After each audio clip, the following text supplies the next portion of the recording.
So sometimes it's instant. There we go, we're up. So, ladies and gentlemen, welcome to Coffee and Conversations with Champions, the powerlifting edition. And over here, we've got a powerlifter. So, there There we we go. go. Yeah, I Wrong don't think way, we get it wrong wrong. Yeah, way. exactly. Must be the equator thing. It's the equator, 100%. And the altitude. There we go. So, There Dave we go. Brockway, welcome to the show. Well, oh yeah, thank you very much for having me on. I feel honoured after seeing who you have had on, and I've watched quite a few of them actually, and they've been brilliant. So Oh, thank you. hopefully I won't be boring in comparison to some of them, but Nonsense. yeah, it's been good. Really enjoying the show. Well done on what you're doing. Oh, thank you. Thank you. I appreciate the feedback. And if there's any part of it anyone finds boring, I take full responsibility for it. Because, I mean, back here, you've got monkeys holding cricket balls and apples. How can that be boring? So it's been, yeah, There we go. exactly 100%. Well, no, I've got yeah, a lampshade, and that's about it for me. no, there's nothing wrong with a lampshade. So, see, you got your coffee. Cheers. Mm. Oh, good. Yeah, All right. cheers. Excellent. So, Dave, give us a little bit of a rundown. Who are you? Oh, sorry. And again, missed that. Cheers. Thank you. Hmm.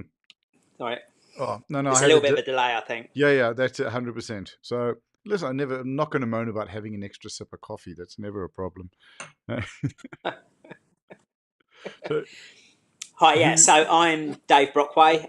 Mm, I've been powerlifting on and off quite a few years, and I came back to it after competing in strongman.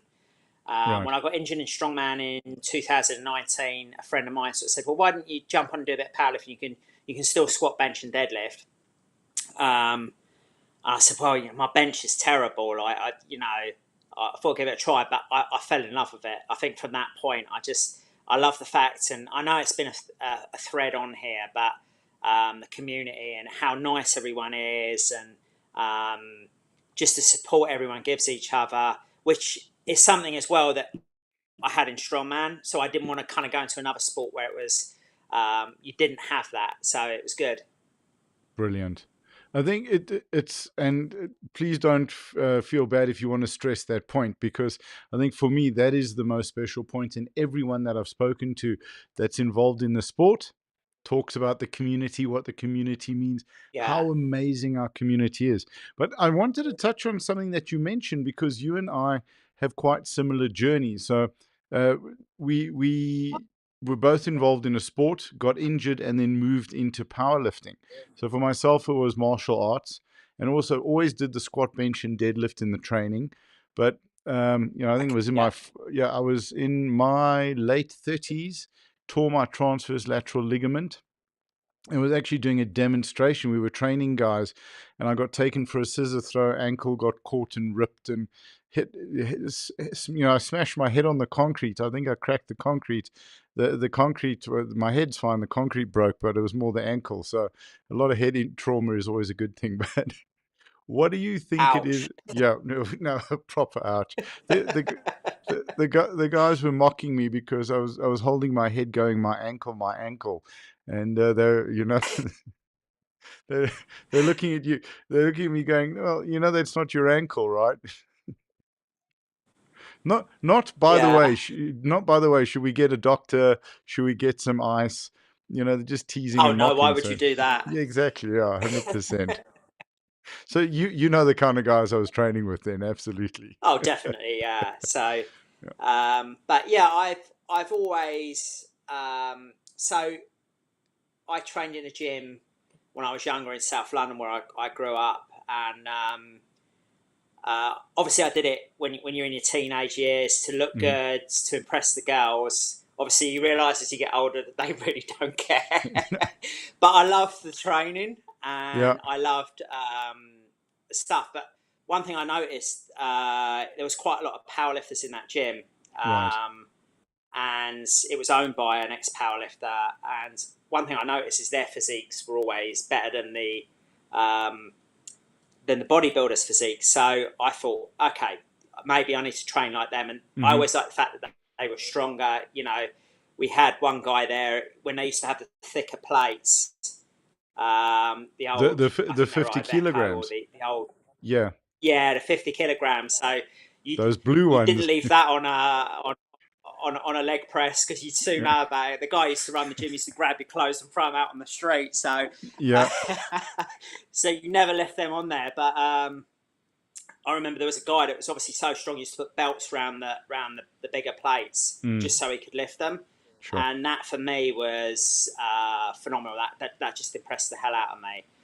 So I used to sort of follow him around the gym one day, and one day he started talking to me. So I kind of got involved, and he showed me how to squat and deadlift and stuff like that. And obviously, I did it wrong for many years. Yep. And you know, we're always refining. We're always refining, which is fun. But Yeah.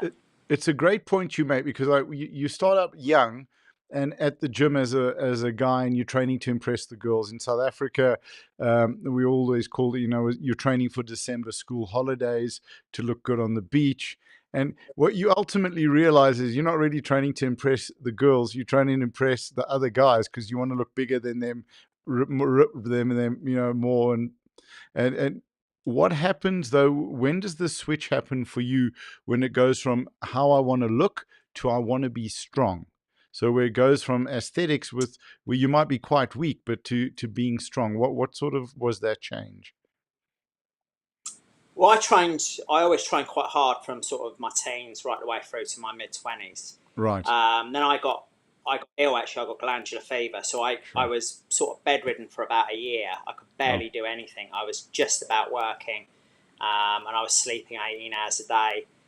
So I couldn't train that period of time, and I never got back into it. So I ended up putting on a lot of weight and going up to 137 kilos. So yeah. um, about, which was in English we'd say 22 stone. So that I was double the size I was now. Sure. So eventually, obviously, you make that decision due to health issues that I just wanted to lose weight and get back into shape. And that was sort of around my mid 30s. Right. And my thing was, I just, I want to just maybe lose 15 kilos. That would have done me. And ended up becoming a whole journey. And then I started getting back into strength stuff. Um, and that was, I think, what I obviously I want to be healthy, but I would always prioritize feeling strong over Mm. looking like a bodybuilder. Um, What is it about? Oh, and sorry. Yep. that's always that chasing that number on the bar is so quantifiable. Yeah. Whereas, um, when I first started as a coach, the first thing I do is help. My background is nutrition, so Mhm. I studied nutrition, and I used to help people obviously lose weight. That was one of the first jobs I did, and one thing you realise from doing that is you're never going to be happy no matter how much weight you lose. If you're doing it to lose weight to be happy, it's the wrong reason to do it. The thing you really want to build is the enjoyment of training. And Yeah. um, I'm not a runner, but I know a lot of people who love running. If you love running, get out and run. Do whatever you love. Anything that keeps you moving and stuff like that, I think is important. But for me, I like chasing the numbers on the bar. That's always going to be that thing for me. Just keep going, and I love the frustration and the problem solving when it doesn't go well. And Yeah.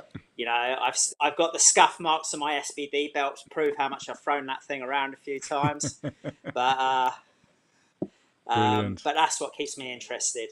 Awesome. It's, you know, it's such a valid point. And by the way, you spoke about running. I run a shower every morning. That's my cardio. I'm impressed already. Yeah. So, yeah, if we talking to sort of and it can be young people, it can be young guys, young girls, or older people as well. People wanting to lose weight. I think if I can pull this picture up, if I can find it, have a look at this bloke. If that comes up, can you see that? No, you've just put a picture up of Brad Pitt. I can't. Yeah, yeah. No, no. Okay, yeah. That was. Now I have to figure out how to undo this thing. Hang on. Let's go back to main camera. So that was I'm happy to me. talk to him. He looks friendly. Yeah, yeah. Absolutely. Let me close that off. That was me in two Wow. thousand and six. So that was about 50 kilos heavier. And Oh wow, that's yeah. amazing. So it was really, yeah, there was a big challenge, and from that I dropped down to about, I think from let's say about 50 kilos down, and I came down probably about 170, 170, 78, but I couldn't press 20 kilos overhead. And it was chasing, Yeah, getting thinner, wanting to see the abs more, wanting to see the six pack more. And as you said so rightly, you're never going to be thin enough. You're never going to reach those numbers, but the no. bar is quantifiable. The growth is hopefully linear, and you know, like that. But then eventually it does taper off. But it's you're always chasing the numbers. You're always solving problems.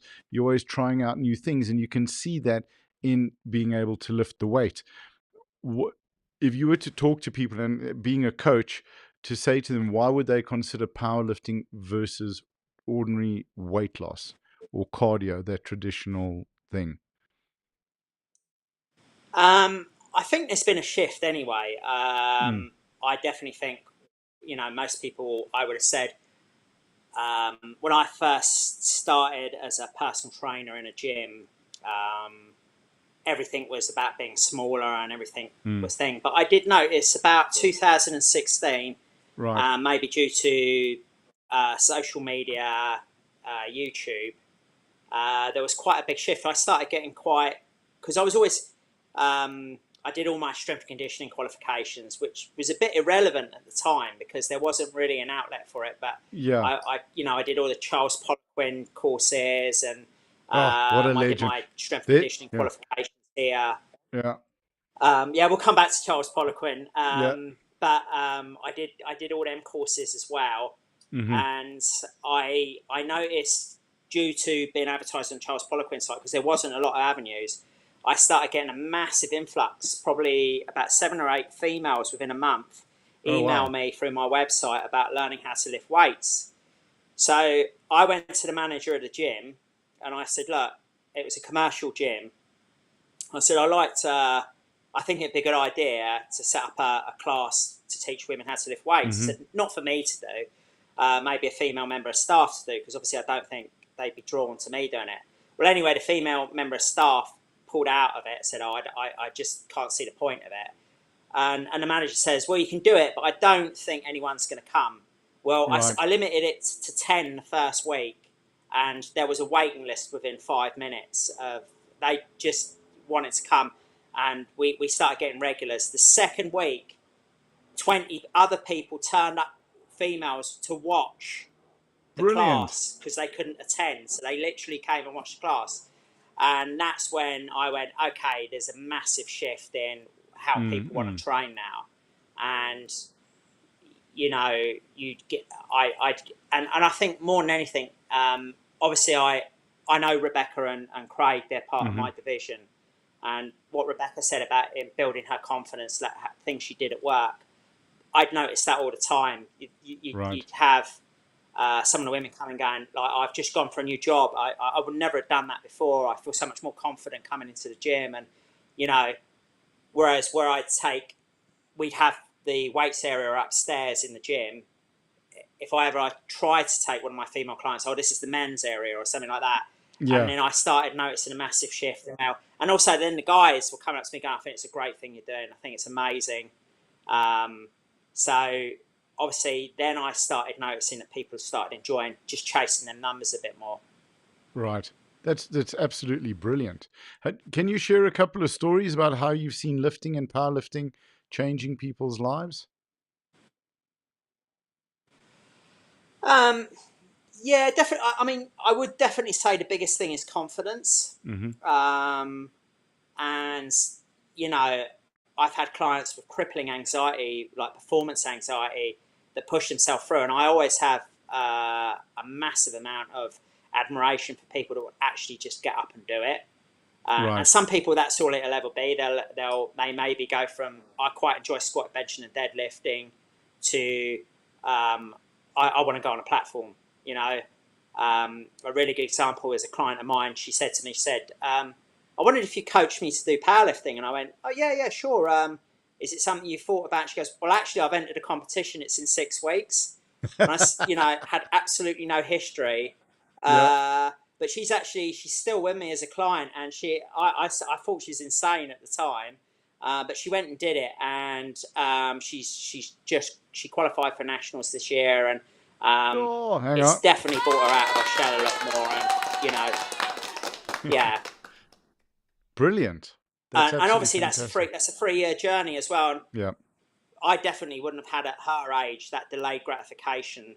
You know, I I know we live in an instantaneous society, but I know when I was younger, I wanted 5 years results tomorrow or Yeah. yesterday, and And we I think powerlifting, if yeah, I think powerlifting and any sport or any kind of training has taught me that it's a long journey, and mhm. you just make them little wins along the way, and just keep making them little wins.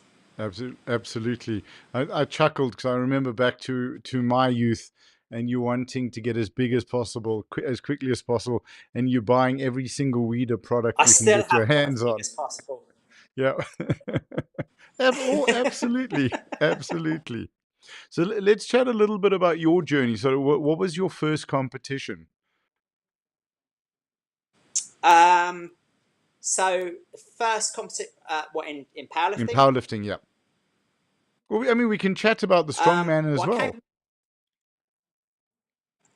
Yeah, so I unfortunately had a car accident, um, which trapped a nerve in my neck, and I actually lost the use of my right arm for quite a while. Hmm. So when I came back to, I was still trying to train around it, obviously, because the Yeah. journey to getting bigger never stops. And Absolutely. by the way, do as I say, not as I do. Yep. Um, Exactly. but Yeah. as that started getting better, Right. I thought, okay. And weirdly, I watched the World's Strongest Man. It was on, I believe it was when YouTube first started on, and it was at Sun City. So it was the Yeah, that's in City. 2010 World's Strongest Man, which is, I think it's Yep. been there a few A times, isn't few it, over times. the Yep. years? Yep. Which obviously makes going to Sun City even more enjoyable for me. And I watched that, and I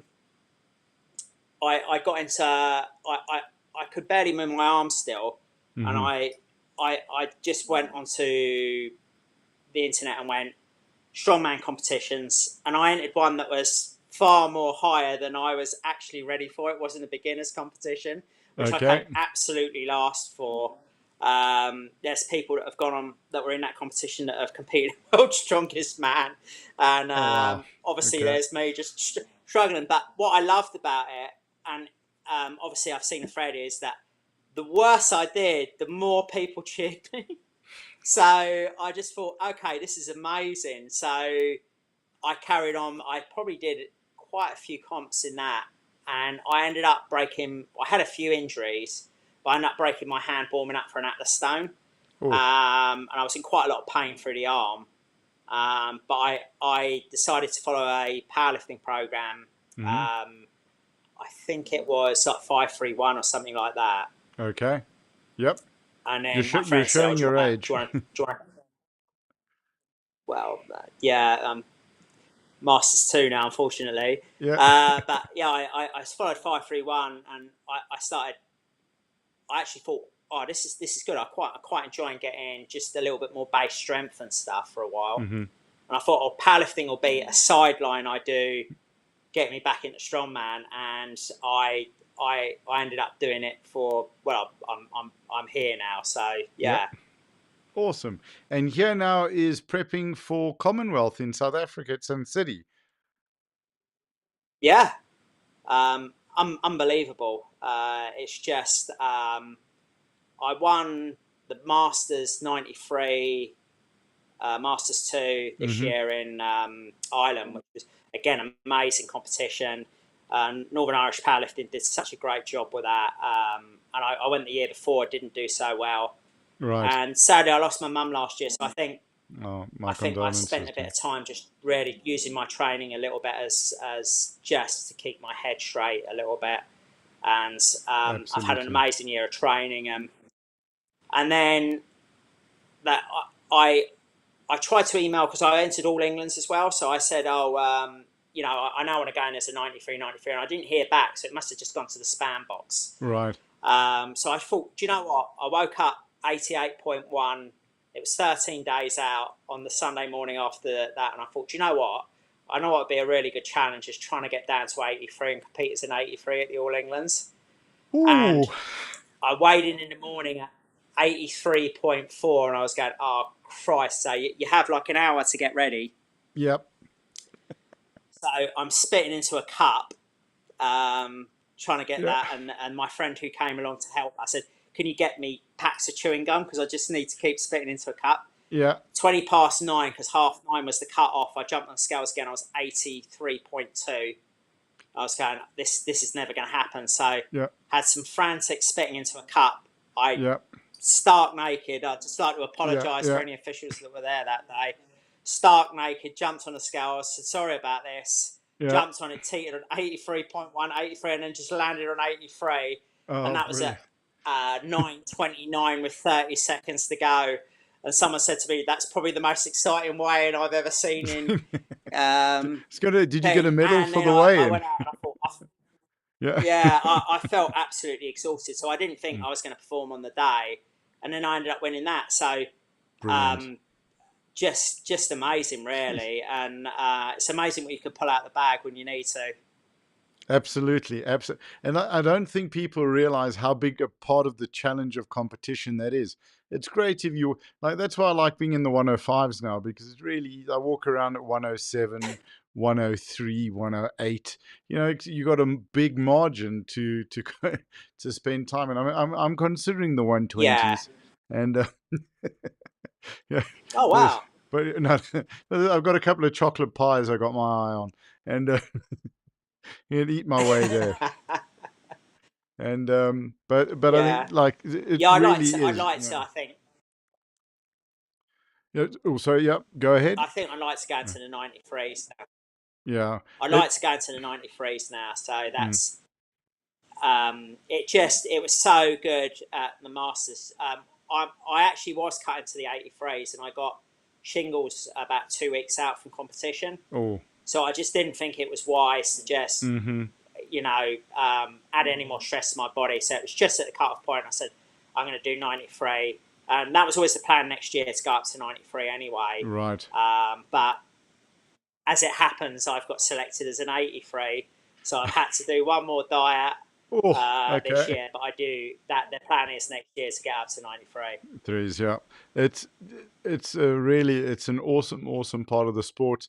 I have an athlete that's competed. It's so cool. You know, if he's you'll appreciate the journey. He's actually coming out as the doctor for the competition, but he trained for 3 years and never qualified for nationals for 3 years, and he just stuck with it. He stuck with his diet, and the fourth year, yeah, he basically qualified for nationals, won nationals, beat his hero kind of Amazing. thing, and then it's been this is going to be his second international for the year, and there's one more which is Africa champ. So he's really incredibly proud of him. Just to see him, it's like he.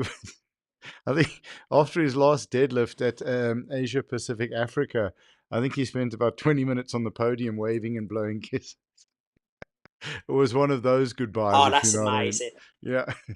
But as the Oh, coach, that's so amazing. yeah, 100%.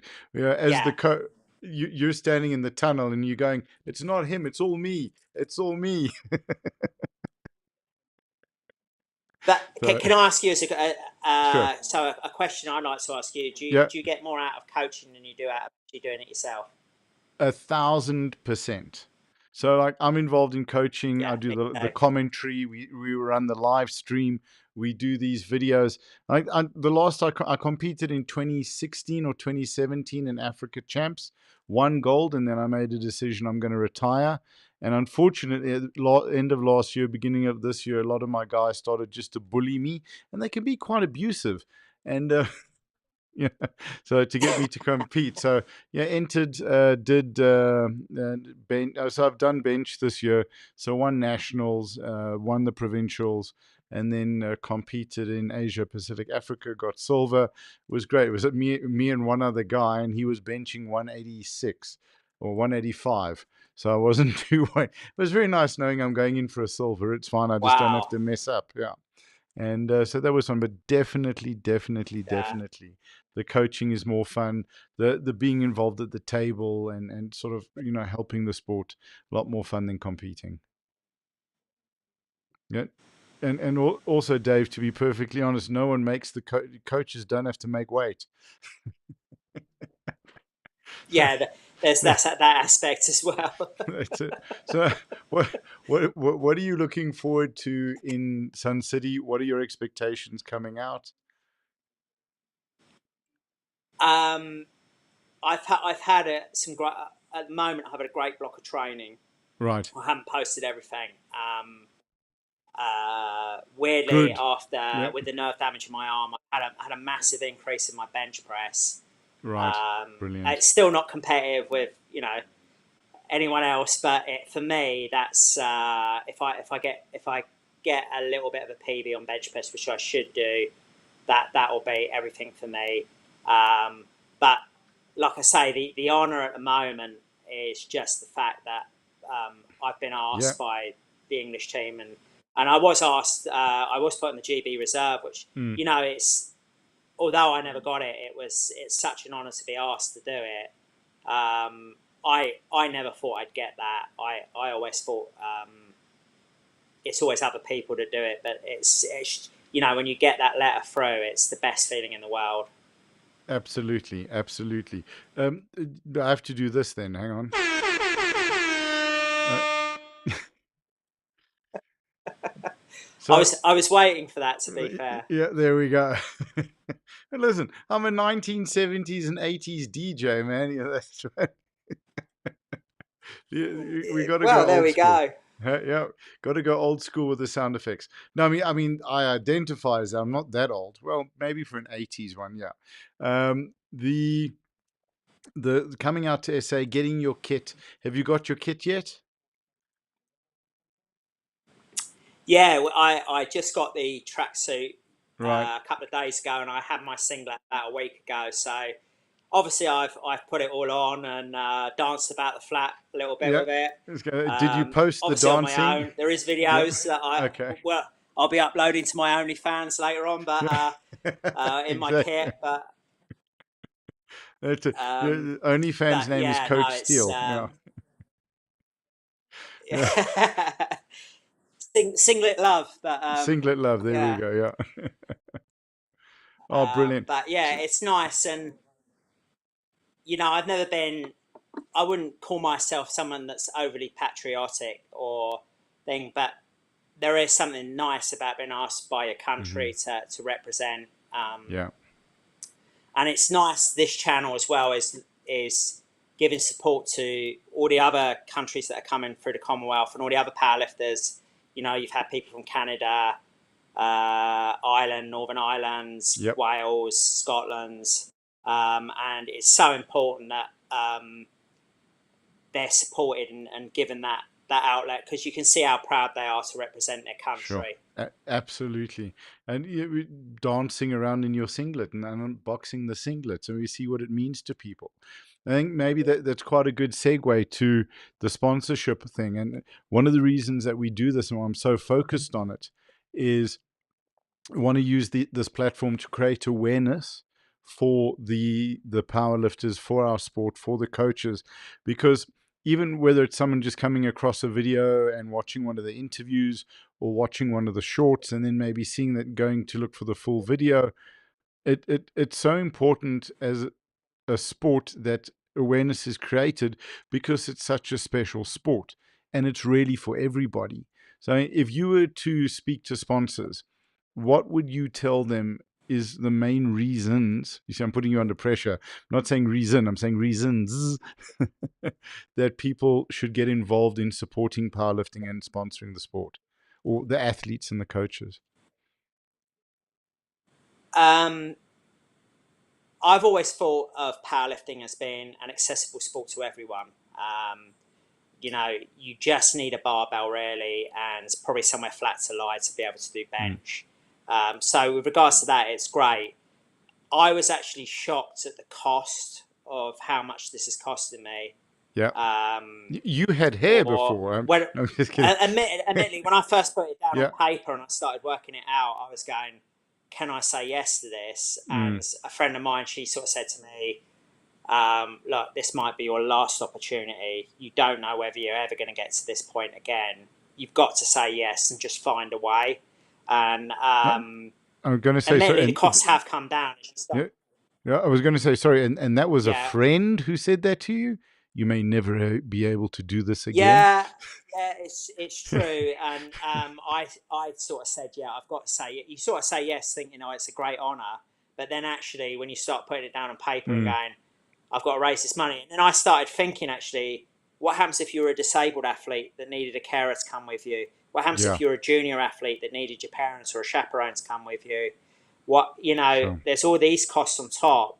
Like I can't see how they could afford it. It's like almost double my costs. Yeah. Um, and I think making awareness for this, um, I think is so important. And I think also giving a platform to people. I mean, I'll give you an example. As far as I can remember from competing, I've seen Craig and Rebecca Coggles at the division that I was in Hmm. before, always helping out. They're very understated about that. Craig helps Yeah. so many people. Absolutely. Just I'll give you a bit of Absolutely. hand with, like, he thinks I Mm. don't know that, but I know how, people talk to me. And Rebecca is someone that I've always seen lift, who I admired. And that I think I admired it more because you then see her go and help clearing up litter after the competition, after she's lifted. So for me, that's so much more important. And it's great that then people are helping, but I do think, for someone like me who's not from, I haven't got a ton of money, Mm. or I say someone like me, maybe I think as a masters lifter, it's not a really good example. I think someone that maybe is a junior lifter who's trying to get through university and then having to pay the costs of getting out to Commonwealth, it would be great to have some sort of help for them. Hmm. But why would what are the benefits for a sponsor getting involved in the sport of powerlifting? So, what is it? It's a very special community. I think the guys are humble. As you said, they're at the back helping. I know Rebecca's cleaning up because it's out of respect to the organizer and that no one else has to afterwards. Like, Yeah, versus of other course. sports, I think it's a really great sport to align a business with because of who's involved and the type of people and the quality of people. I, I know obviously one of the goals of the IPF is to get it into the Olympics. Mm, But I think the IPF have done pretty well on their own to grow the sport to this level and to get absolutely. people. Yeah. The amount of people I see squat, bench, and deadlift in a gym now. I mean, I run the powerlifting class now. It wasn't started, but it was started by Alex at my gym in Hmm. Basingstoke. And I run the powerlifting class now. And there has been quite a lot of occasions where we run 5 powerlifting classes a week, and a lot of times they're full. Sure. Right. Um, and they're people that may never compete, but they're people that just love the process of getting stronger, and and but they know a lot about powerlifting now, and the media has really helped a lot. So people like White Lights Media have really Hmm. helped. Yep. You could have a novice event. I coached someone to a novice event the other week, and the actual media from White Lights Media made it look as though they were competing at the Olympics on the BBC Yeah. rather than a gym somewhere. So stuff like that all helps. It makes it look more professional, more presented.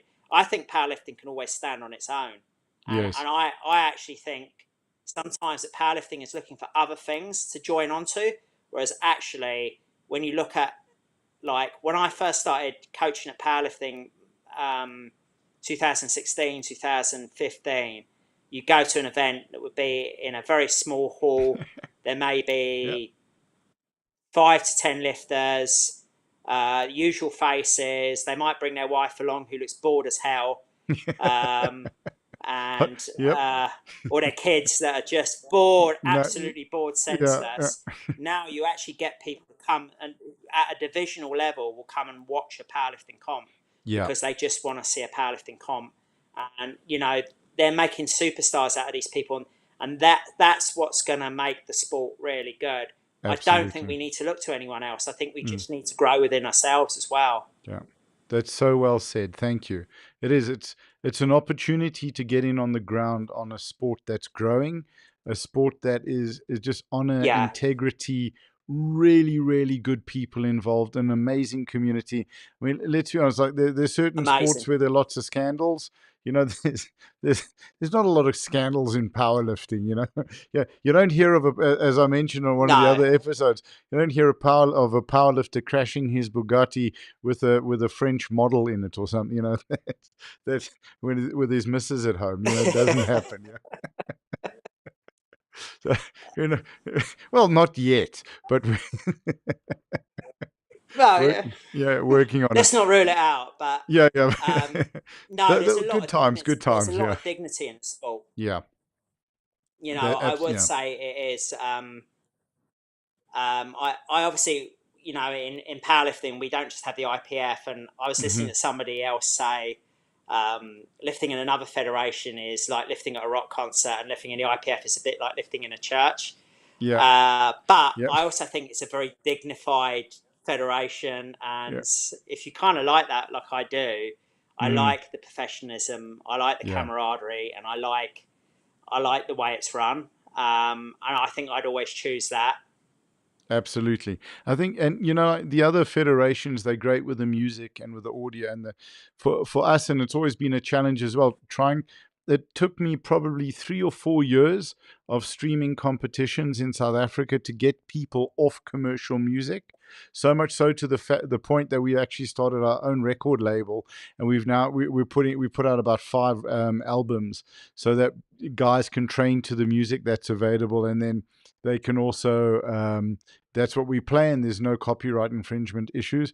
But I think what the IPF's always wanted to do is make it as Olympic like as possible. Because could you imagine your first Yeah, year transitioning? Right, we're an Olympic sport now, and you've got athletes who've been training for a couple of years walking out onto the platform kind of expecting that loud music to fire them up and it's not there, and then what happens? So this is the transition would be very, very smooth and very, very comfortable, and that, you know, we do stand on our own. I think we should be proud to stand on our own. If the Olympics ever become a thing, it's not going to be a problem transitioning into the Olympics because of the standard of the referees, the standard of the no, coaching, the requirements, the standard of the athletes. Absolutely. So let's yeah. definitely. Yeah. Let's chat a little bit back to Sun City. Obviously, yeah, Strongman's been there a couple of times, so you know, I know you'll be taking a walk around, going, yeah, that structure looks familiar, and there's a couple of guys there. And there's a coach in South Africa called Rodney Anthony, and he's one of the original powerlifting coaches in South Africa. He's going to be at Sun City, and he was one of the organizers for the Strongman.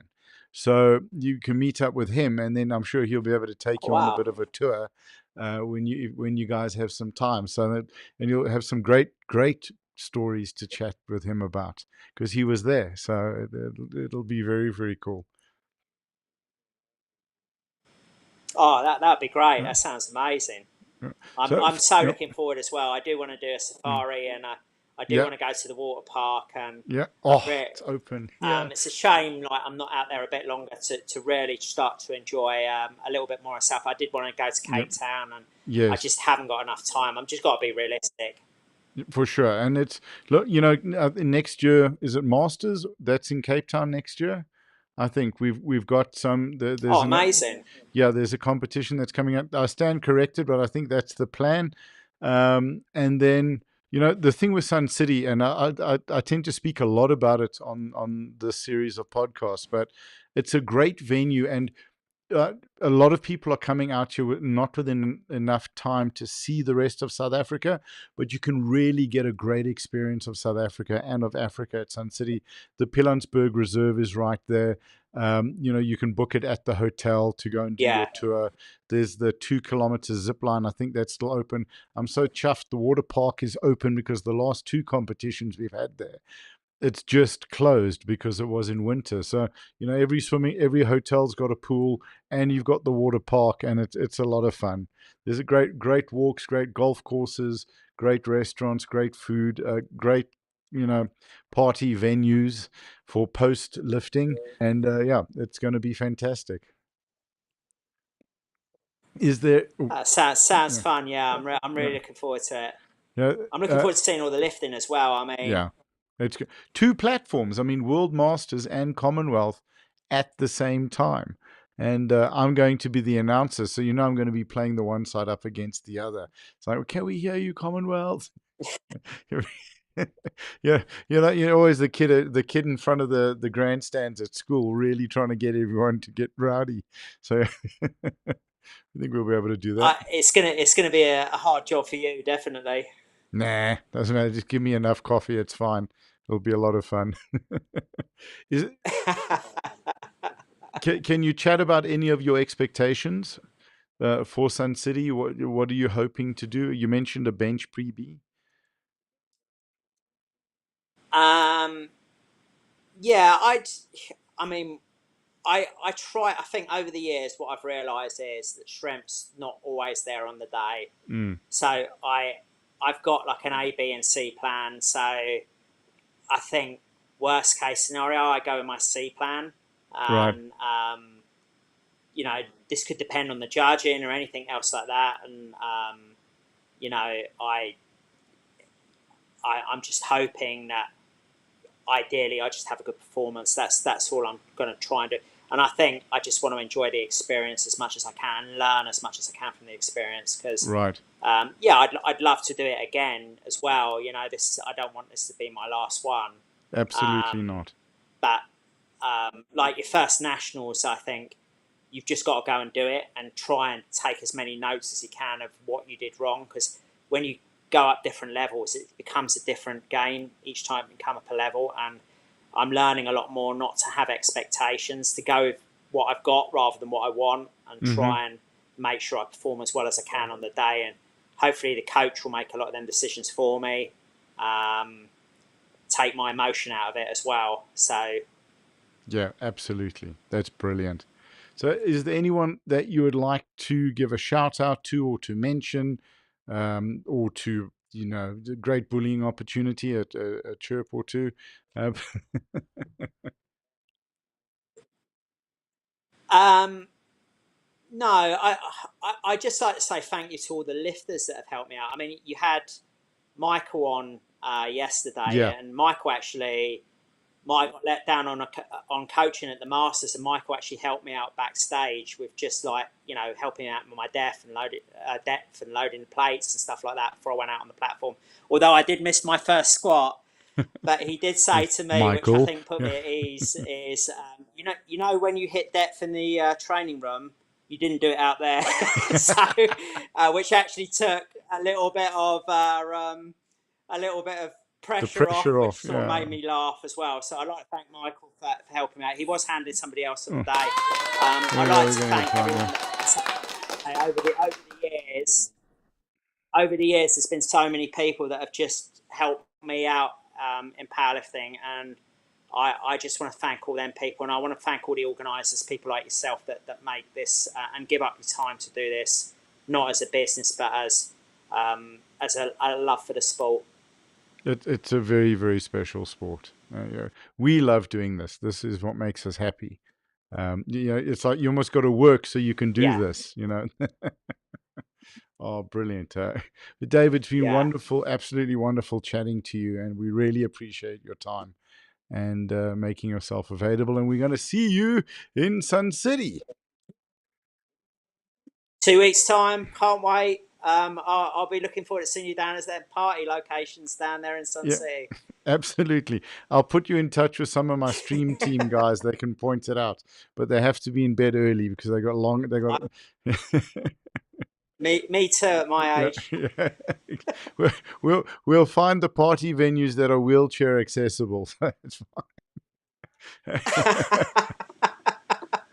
Very Yeah, much so. yeah. Well, that's the great thing with Sun City. They got shuttles everywhere, so it's great. But and there's so much to see. Oh, You're amazing. gonna yeah, you're gonna have a fantastic time. So Dave Brockway, really, thank you so much for your time. Thank you for joining us, and we look Uh, forward and to thank seeing. you. And Yeah, again, pleasure. what Yep. you're doing is brilliant. So keep doing this and having some great interviews with people. Absolutely. I think today I've got two more booked, and I've got about, I think, 17 or 18 left for this week. So Saturday night there's three, Wow. and Sunday I'm doing 6 or 7, and I think there's 2 or 3 tomorrow. So yeah, I think there's quite a few left. It's good. It's fun. Oh, that's brilliant. You know, the sport deserves it. The lifters deserve it. The coaches deserve it. We got to share our stories so that people can understand that this is an everybody sport, right? It's really for everyone. That's it. Yeah, yeah, and that's what makes it so special. So get involved, and if you're a sponsor, get on board, reach out.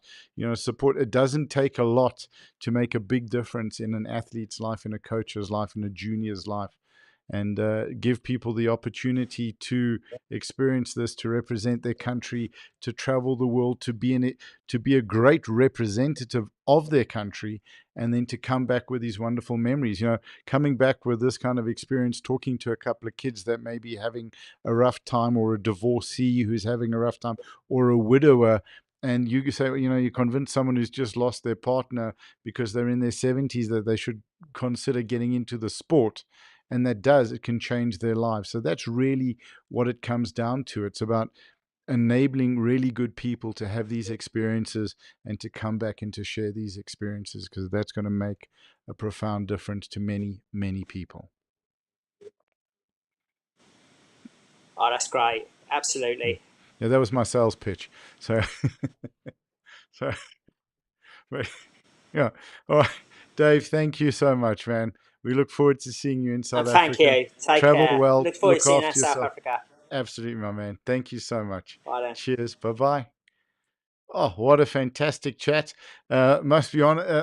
It's great chatting to the juniors and the sub juniors and the open lifters, but always nice to chat to a master as well, because we can sort of relate to our youth and our childhood when there was crazy stuff happening in the gyms in the 80s and 90s and even in the 70s. Thank you for joining us. That was Michael Brockway. And we've got 2 more conversations at 6:30 South Africa time. I hope I'm pronouncing this correctly. Race Limbert will be with us, and then at 8 o'clock. So we got 7:30 South Africa time is Race, and then at 8 o'clock we've got Matthew Topping joining us as well. So please join us then. Let us have your thoughts and comments in the comment section. It always means a great deal to the athletes as well. And it's always fun to share the comments. So thank you for joining us. You've been listening to Coffee and Conversations with Champions.